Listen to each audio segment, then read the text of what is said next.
Şehrin ortasında gizemli bir dağ, ölüleri yiyen akbabalar, sokaklara musallat olmuş hayaletler. Yiyeni zengin eden tatlı, Bangkokluların bildiği siyah mavi yemeği.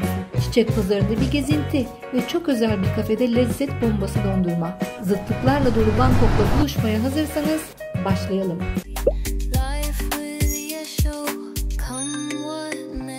Khao San bölgesinde konakladığım için bugünkü gezinin ilk durağı olan Altındağ Tapınağı'na şehir içi ulaşımı sağlayan bir otobüsle gittim. Yaklaşık yarım saat süren keyifli bir yolculuktu. Bu sırada burada da görebileceğiniz gibi Tayland'da otobüslerin en ön sırası her zaman Budist keşişlere ayrılır. Safran rengi giysileriyle kolayca tanınan din insanlarıdır. İşte Altındağ Tapınağı'na geldik. Tayca ismi Wat Saket ya da İngilizce'de The Golden Mount olarak geçiyor. Size kısaca buranın tarihinden de bahsetmek istiyorum. Umarım sıkıcı olmadan sizleri bilgilendirebilirim. Tapınağın adının nereden geldiğinden başlayalım. Ayutthaya döneminden kalan tapınak, Bangkok başkent olunca Kral 1. Rama tarafından yenileniyor. Savaştan dönerken burada durup saçını yıkadığına inanıldığı için tapınağa saç yıkamak anlamına gelen Wat Saket adı veriliyor. Hadi şimdi biletimizi alıp tapınak ziyaretine başlayalım. Giriş ücreti turistler için 100 baht. İleriki zamanlarda Kral 3. Rama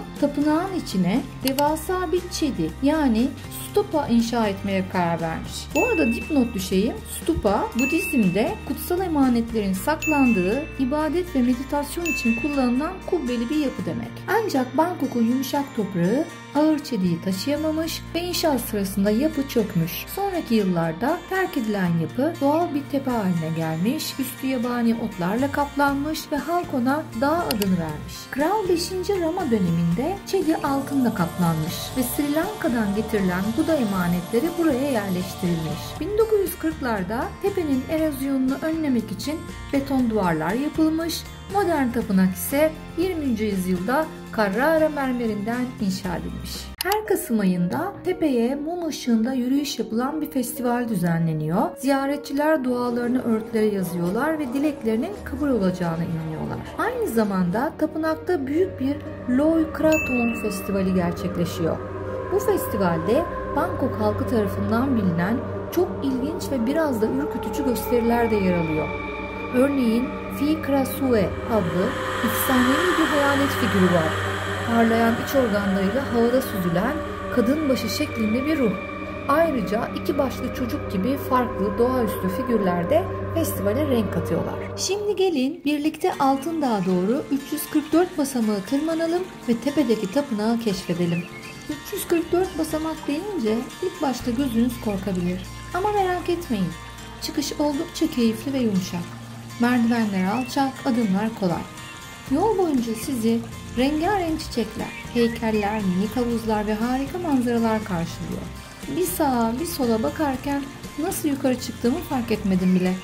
Hatta siz de benim gibi Bangkok'un sıcak ve nemli bir öğle vaktinde bu yolu tırmanıyorsanız güzel bir haberim var. Yolun sonunda sizi serin mola verebileceğiniz hoş bir kafe bekliyor. İlginç olan şu ki yukarı doğru çıktıkça sanki gerçekten bir dağa tırmanıyormuşum gibi hava serinlemeye ve hafif hafif esmeye başladı. Esintiye ve çiçek kokularına bir de çan sesleri karışınca ortam iyice mistik bir havaya büründü. Yol boyunca uzanan çamların yanından geçerken dilerseniz siz de çalabiliyorsunuz. Yolun sonunda ise karşıma devasa bir gong çıktı. Tabii ki çalmadan geçmek olmaz.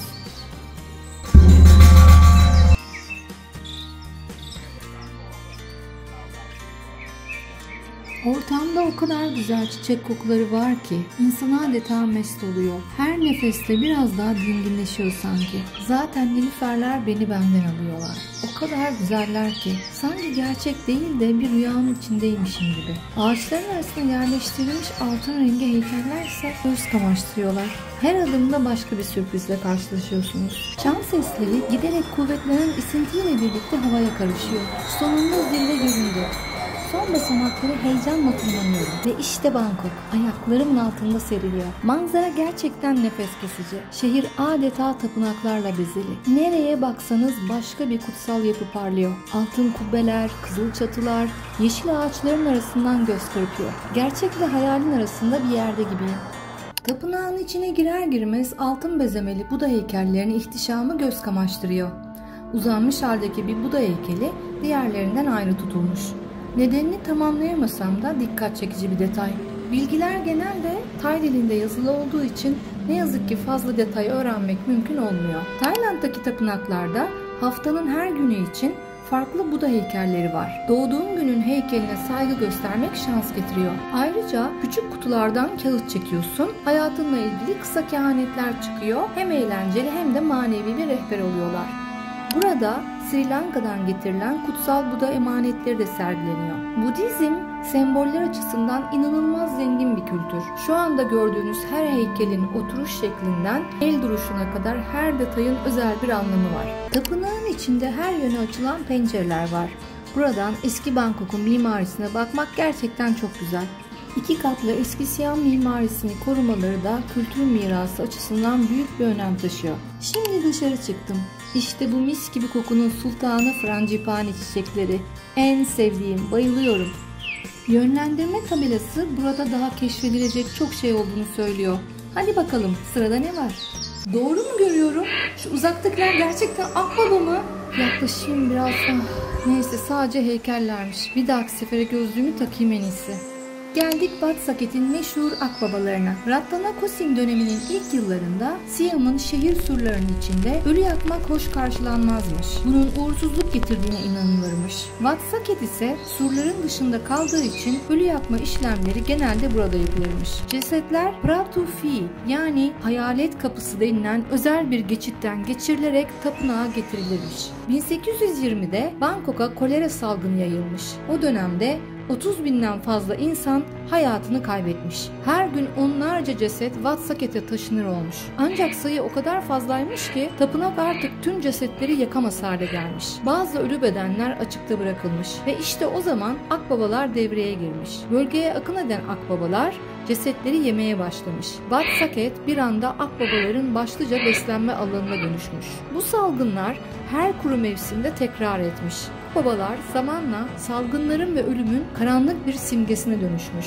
Halk arasında Raeng Wat Saket yani Wat Saket'in akbabaları sözü yerleşmiş. Böylece Wat Saket'in adı sadece bir tapınakla değil, ölümün kendisiyle özdeşleşmiş. Geçmişin iç karartıcı sayfaları bence bugünlük burada kalsın. Hadi biz gezmeye devam edelim. Merdivenlerden aşağı doğru inerken bir başka devasa gong karşılıyor bizi.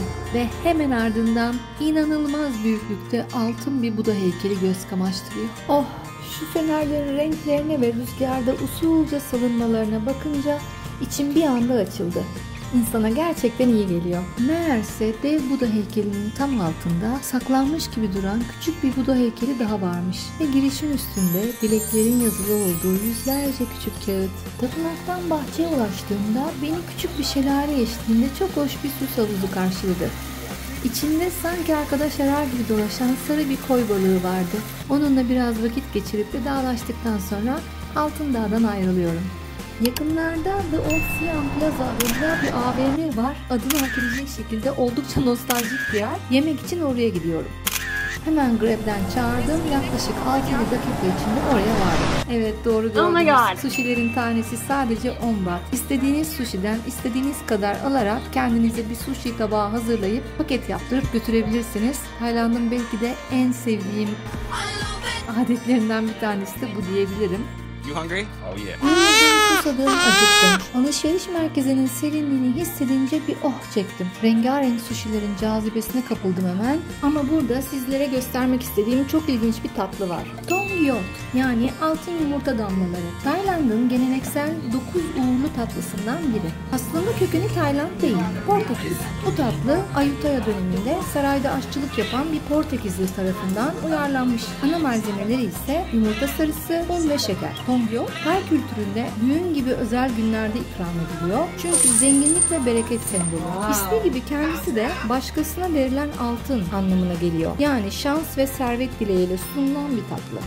The Old Siam Plaza aslında Tayland geleneksel tatlıları ve kıyafetleriyle ünlü bir yer. Tayland ipeklerinin binbir çeşidini bulmak mümkün. Bir dahaki gittiğimde size bu konuda daha detaylı bir video çekmeye çalışacağım. Buradaki yiyecekler çok ilginç olsa da ne yazık ki oturacak yer yok. Şansımı üst katta deneyeceğim. Her ne kadar seçim yapmakta çok zorlansam da en sonunda dana etli noodle çorbası yemeye karar verdim. Dana etli noodle çorbaları genelde acı olmuyorlar. İsterseniz yanında işte acıdır, sarımsaktır, her türlü lezzetli renklendirici ek lezzetler oluyor. İçinde bolca Tay aromatik bitkileri oluyor ve dana eti çok uzun saatler haşlandığı için de çok yumuşak, ağızda dağılıyor. Bizdeki haşlamaya karşılık geliyor gibi düşünebilirsiniz. Ben böyle ne zaman çok baharatlı, çok acı, çok sarımsaklı gibi şeyler yemek istemesem, böyle biraz mideyi hoş tutan bir şey yemek istesem bunu yiyorum. Tayland'a yolunuz düşerse mutlaka ama mutlaka deneyin derim. Yemek faslı bittikten sonra keyifli bir yürüyüşle yaklaşık 1 kilometre mesafede bulunan Çiçek Pazarı bölgesine geldim. Bizden daha iyi yaptıkları kesin.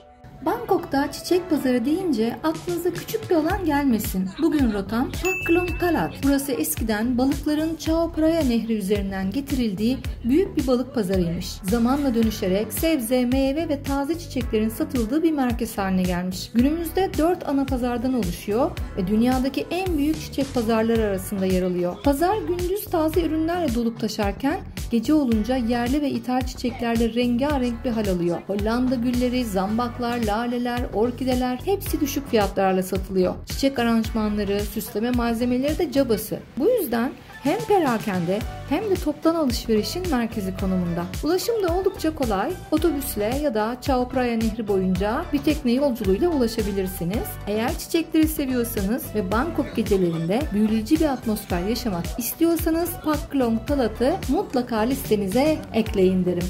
Geldik bugünkü gezimizin son durağına. Çiçek Pazarı'nın kalbinde dışarıdan bakınca asla tahmin edemeyeceğiniz gizli bir cevher var. Alt katta sıradan bir çiçekçi gibi görünüyor. Hatta sokaktan geçerken fark edilmiyor bile. Ama daracık bir merdivenden yukarı çıktığınızda sizi bambaşka bir dünya karşılıyor.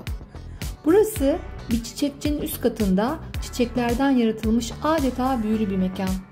Küçük bir alan ama öyle zevkli ve özenli döşenmiş ki her detay ayrı bir hikaye anlatıyor. İçeride antikalar, minik masalar ve sessizce her anın tadını çıkaran birkaç keyif avcısı daha var. Menüde yalnızca birkaç kahve, hafif salatalar ve benim en çok merak ettiğim bitki ve çiçek aromalı dondurmalar var. Fiyatlar Tayland ortalamasının üstünde ama inanın böyle bir yer için değer. Ben tercihimi lavantalı dondurmadan yana kullandım. Mis gibi lavanta kokusu daha ilk kaşıkta sizi sarıyor. Mekanın ruhunu rayasıyla içimde hissettim. Günün yorgunluğunu atmak için harika bir mola oldu. Hem serinledim hem de dinlendim. Bugünlük bu kadar gezi yeter diyorum. Ve buraya kadar seyrettiyseniz çok teşekkür ediyorum. Beğendiyseniz beğeni tıklamayı ve videoların devamı için abone olmayı unutmayın. Ve kendinize çok iyi bakın. Hoşça kalın.